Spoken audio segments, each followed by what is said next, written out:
Hey guys, welcome back to my channel. I'm looking to my another video. তো guys আমরা কালী পুজোর টিপে মানে দিয়ে চলে এসেছি। আগের ভিডিও দেখিয়েছি কালী পুজোর টিপটা আমরা কিন্তু নদীতে ছিলাম। তো এখন আমরা বাড়িতে চলে এসেছি। বাড়িতে আসার পরে এখন জালের কাজ চলছে, বোটে মাছ ফাছ সব বিক্রি করে দিয়েছি। ওইগুলো দেখাইনি কারণ আগের ভিডিও দেখিয়েছি, যারা দেখোনি আমার প্রোফাইলে গিয়ে আসতে পারো। তো এই টিপে আমাদের খারাপ ব্যবসা হয়নি, ভালো ব্যবসা হয়েছে। আমরা কিন্তু মানে 10 দিন মতো ফিশিং করেছি, তো 5 লাখের ওভার গেছে এই টিপও। তো অনেক একটা মোটা টাকা পাবো হিসাবে। তো এখন আমাদের বোর্ডে কাজ চলছে, জাল গড়া চলছে, নোঙর আছে, কাঁচি আছে, মানে আমাদের কিন্তু প্রত্যেক টিপে প্রচুর কাজ থাকে। বাড়িতে আমরা থাকতে পারি না তোমাদের মতো, যা তোমরা সবসময় এনজয় করো, বাড়িতে পুজোতে ঘোরো, ফ্যামিলিকে সময় দাও। আমরা কিন্তু অতটা সময় পাই না। আমাদের টার্গেট থাকে শুধু নদীতে যেতে হবে, মাছ ধরতে হবে, আর তোমাদের থালায় দিতে হবে। তো এখনও কিন্তু দেখো প্রচুর রোদ, যার জন্য দেখো চশমা পরে আছি। তো এখন বাজে বেলা 12টা, এখন চড়া রোদে আমরা কাজ চলছে। আমরা কিন্তু অ্যাকচুয়ালি তোমাদের একটা সত্যি কথা, যেটা আমরা কিন্তু রাত্রে ঘুমাই না। যে কদিন নদীতে থাকি, ধরো 5 দিন থাকি, 10 দিন থাকি, কি 12 দিন থাকি, আমরা কিন্তু হার্ডলি আধা ঘন্টা, 10 মিনিট, 1 ঘন্টা সারাদিন ঘুমাই। যার জন্য আমাদের কিন্তু প্রচুর পরিশ্রম হয়ে যায়।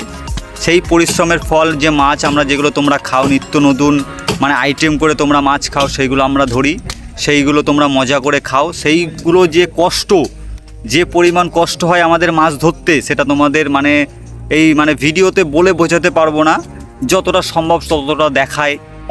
অনেকটা হয় যে আমি ভিডিও করতে পারি না, যে আমরা যে নোঙর তুলি, কাঁচি তুলি, এত ভারী ভারী নোঙর আমাদের দেখেছো তোমরা, যে বড় বড় নোঙর যে আমাদের মানে কি বলবো, জল থেকে টেনে তুলতে যে পরিশ্রম হয় আমাদের, সেইগুলো তোমাদের বলে বোঝাতে পারবো না। আর সেই সমস্ত ভিডিও আমি করতেও পারি না, কারণ তখন আমাদের সামনে থাকতে হয়, সবার সাথে কাজ করতে হয়। তখন একজন গিয়ে যে ভিডিও করব, তখন ওটা হয় না। যে ভারী কাজ, তো হালকা কাজ থাকলে হয়, আমি ভিডিও করলাম, তোরা কাজ করছে, আমি ভিডিও দেখালাম, সেটা আলাদা বিষয়। কিন্তু যখন ভারী কাজ হয়, তখন ওটা দেখানো সম্ভব নয়। কিন্তু সম্ভব হলে আমি তোমাদের দেখাবো, এতটা পরিশ্রম হয়। তো এখন আমি দেখো নদীর মানে আমাদের বোটের সামনে আছি, দেখাচ্ছি তোমাদের। এই দেখো চড়া রোদ, সেই ফ্যাক্টরির সামনে এই যে আমরা সব জালের কাজ করছি। আর এই দেখো আমাদের বোট, এই যে মা গঙ্গা 2 নম্বর, 3 নম্বর, 1 নম্বর বেচে দিয়েছি, এই দেখো। আর এই দিকে দেখো আমাদের আরেকটা নৌকা, এই যে আরেকটা নৌকা তৈরি হচ্ছে। এটা আমার দাদু মিন জাল ধরবে। আমাদের কিন্তু সবই আমরা জেলে মানুষ, আমাদের সব কিছু নদীর ওপরে, নদীর ব্যবসা। এই দেখো এটা হচ্ছে গিয়ে মা গঙ্গা 3 নম্বর, আর এটাই আমি যাই, এই যে 2 নম্বর। হ্যালো গাইস, তো আমরা সারাদিন কাজকর্মের পরে এখন একটু রেস্ট নিচ্ছি।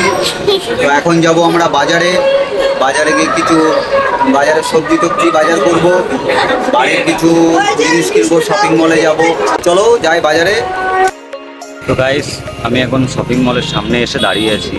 তো গাইস শপিং মলে কি যাব, যে মানে একা এসছি, যে শপিং মলটা এতটাই ফাঁকা, যেতে আমার নিজের লজ্জা লাগছে। যে শুধু একটা সক্স নেবো আর বোতল নেবো, একটা বোতলের সেট নেবো। তো শপিং মলটা এতটাই ফাঁকা যে আমার যেতে লজ্জা লাগছে, যে আমি একা গিয়ে দুটো জিনিস নেবো। তো শপিং মলটা দেখো, এই দেখো আমাদের কাকদ্বীপের সিটি বাজার মেট্রো। তো এতটাই পরিমাণে ফাঁকা দেখো, ঠিক আছে। এই যে এখন 2-1 আসছে, তো এখন নিজের কনফিডেন্সটা বাড়ছে, এখন যাব। দেখো পুরোটাই ফাঁকা। তো চলো যাই, 2-1 করে আসছে এখন। তো আমি চলে এসেছি এখন শপিং মলের কিন্তু ভেতরে। তো আমার পেছনেই দেখো কত বোতল রয়েছে, তো দেখি কোনটা চুজ হয়।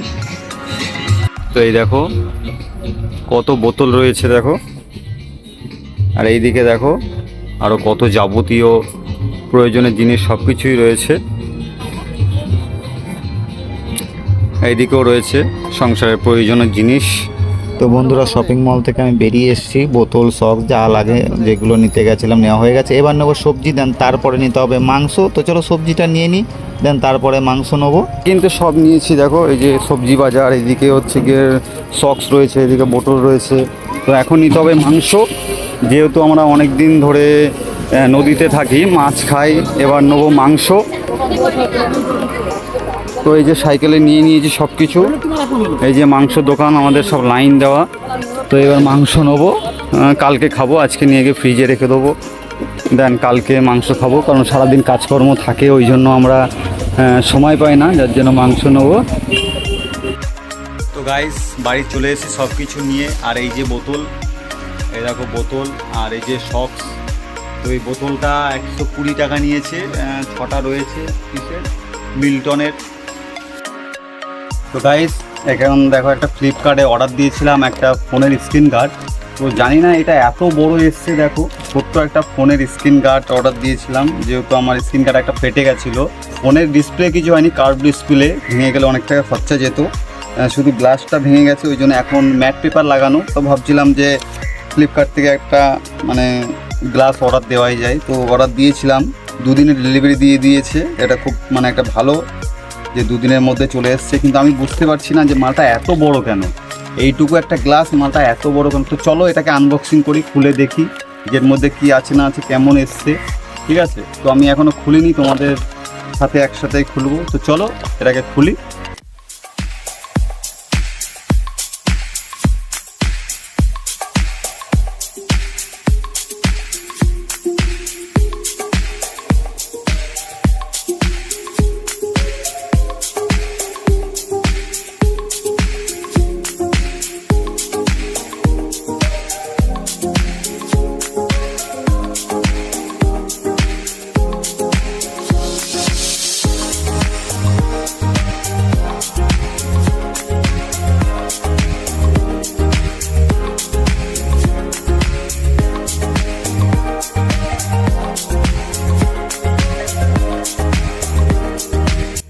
তো গাইস এই যে ইউভি গ্লাসটা এসছে, এটা পুরোটাই লস, কারণ আমি টেম্পারড গ্লাস অর্ডার দিয়েছিলাম। টেম্পারড গ্লাস অফলাইনে পাওয়া যায় না, যেহেতু ইউভি গ্লাস পাওয়া যায়, ইউভি গ্লাসটাই চলে এসছে।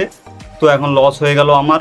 ইউভি গ্লাস আমার একদমই পছন্দ নয়, তো এটাকে আমাকে ফেলে দিতে হবে। তো ভিডিওটা এই অবধি, ভালো লাগলে একটা লাইক করো, কমেন্ট করো অ্যান্ড শেয়ার করো, আর নতুন হলে প্লিজ সাবস্ক্রাইব করো। তো দেখা হচ্ছে পরের ভিডিওতে, বাই।